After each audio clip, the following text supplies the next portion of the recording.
Hello again, everybody. So, today we're going to talk about whether it's important or not to run through your presentation. The first questions we need to ask ourselves is do I really need to rehearse?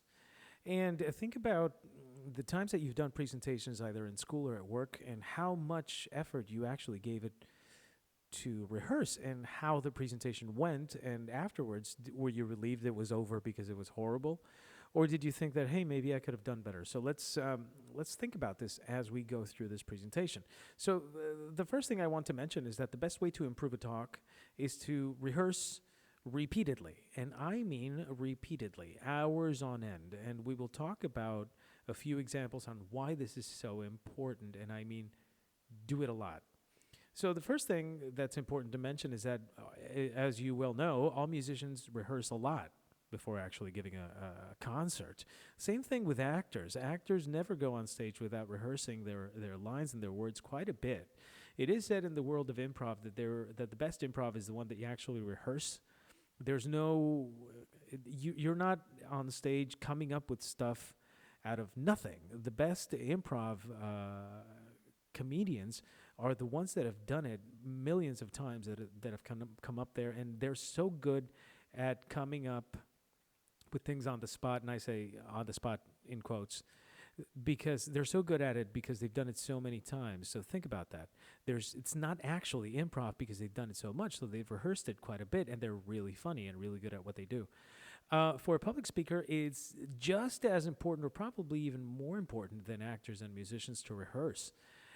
Why? Because you are giving a message, and you are sometimes a messenger of some very important topics and some innovative things and things that actually change people's lives in more than one way. So think about that. It is important for you to rehearse. Now, Steve Jobs was world renowned for being an amazing public speaker, but it wasn't just talent that he brought to the table. He was actually rehearsing for hours and hours on end, and he was obsessive about every detail. And he did this before releasing a new product. He did this quite a bit, and that's why he was so good at presenting his products. He every time he did something new, people he was known worldwide what he was doing. So he was pretty famous on that, but it took him a lot of time to do it. He wasn't just a natural at doing this. Same thing for for Bill Gates. I'm sorry. In the case of Bill Gates, it was quite the opposite. He was downright a bad public speaker, but he turned it around. He still is a hard worker, and he puts in huge effort into learning new stuff and rehearsing and being just perfect when it comes to public speaking. And now he is also world renowned for being a great public speaker. Think about that. Now I'm going to quote a few other speakers that talk about rehearsing, like in the case of Jill Bolt Taylor.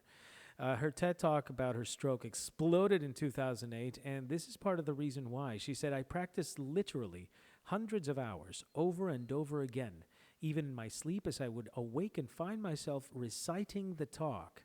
Because the piece was so emotional for me, I would relive the morning of the stroke every time I shared the story.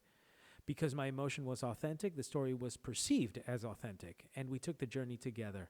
This is Jill Bolt Taylor on her TED Talk in 2008.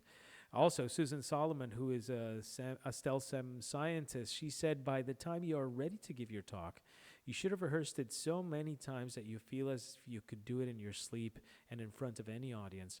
Rehearse in front of friends, rehearse by yourself, rehearse with your eyes closed, rehearse walking in the garden, rehearse sitting at your desk, but without using your notes. And be sure in your rehearsals you include your visuals, since timing with them is critical." And last but not least, now I'd like to say that I don't usually like to put much text on my presentations, but in this case, we're quoting, so I thought it was worth it. And Rachel Botsman, she's an author on trust in the modern world. She says, "Practice your speech in front of someone who knows nothing about your work. I made the mistake of running through mine with people who are very familiar with me and what I am doing. The best feedback will come from people who can tell you where there are gaps in your narrative or where you are making assumptions that people will know X, Y, Z." And this is very true. People who are familiar tend to be biased. People who know nothing will give you an honest feedback because of that reason, because they are unfamiliar with it. So Give it a go. I totally recommend for you to do this. Now, these are after you do the presentation with an audience. I invite you to ask these 15 questions that I'm going to mention during the rehearsal or after the rehearsal. So I recommend you to take note. Number one, did I get your attention from the get-go? Now, this is important. There's a presenter, a designer called Chip Kidd. He went out, and the first thing he did was he made a funny, goofy move, and people didn't forget him. I didn't forget him for that reason. And he said that the reason he did it was because he wanted to cause an impression. Now, this is one way of doing it, or the other thing is that you can give a very important quote and have this, stuck in people's brains. Now, was I making eye contact? Eyes connect with the eyes. This is the part where we make actual human connection. Number three, did the talk succeed in building a new idea for you? Now, this is where your talk becomes relevant. You need to create a new idea. That's the point of a talk, to create knowledge, create an idea, or even generate new questions for people. Number four, was each step of the journey satisfying? Every step you put in there should be put there for a reason. And it should create something in the audience. Number five, were there enough good examples to make everything clear? You can be talking about a very complex topic. And if you don't give clear examples, down-to-earth examples, then maybe your message will not come across. Number six, how was my tone of voice, good or bad? We've talked about this in the past, not to be monotone and to give emphasis where you need to give emphasis and to be in a lower voice where that needs to happen as well. Number seven, was there enough variety of tone and pacing? Same situation. You need to vary it around, not to be boring. Number eight, did I sound as if I was reciting the talk? Remember that this is a talk, not a recital. You're not reciting anything. So you're talking to people. You're not robots. Number nine, were there attempts at humor that were natural or a little bit awkward? Now, I recommend two things that are kind of contradicting. One is that if you're going to tell a joke, make sure to prove that the joke lands before you actually do it. If you don't, the best way to find out is to actually do it, but do it at your own risk, that you might create an awkward moment. Number 10, how were the visuals? Did they help or get in the way? Now, something that visuals do is that they can create a distraction that you do not want. If you're going to put a visual, it needs to enhance your talk, not take attention away from it. Did you notice any annoying traits? Swallowing, moving a lot, using phrases like, or like a lot? Be careful with this. Try to narrow down your talk to specific words and take these unnecessary words away or these unnecessary traits. That's why it's important to get the feedback. Number 12, were my body gestures natural? Or was I really stiff, looking like a robot? Was I looking artificial? That's important as well.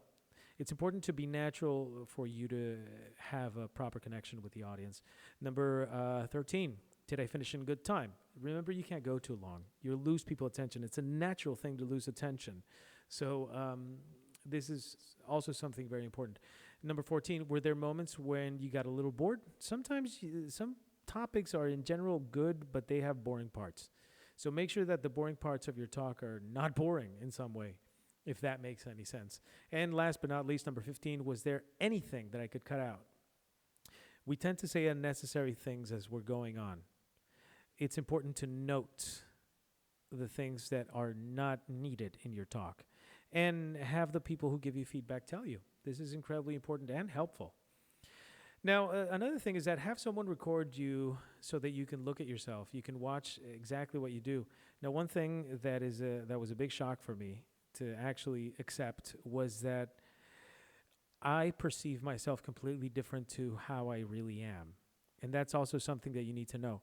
You do not look or sound the way you think. Unless you're somebody who is used to being in front of a camera and you're familiar with yourself and you're familiar with looking at yourself, then it's going to be a shock, but you do not sound or look the way you think you do. And sometimes that tends to be a good thing, but it can also be a bad thing. But you need to figure that out by looking at yourself in a video. So do that. Respect the clock, respect the time you're given.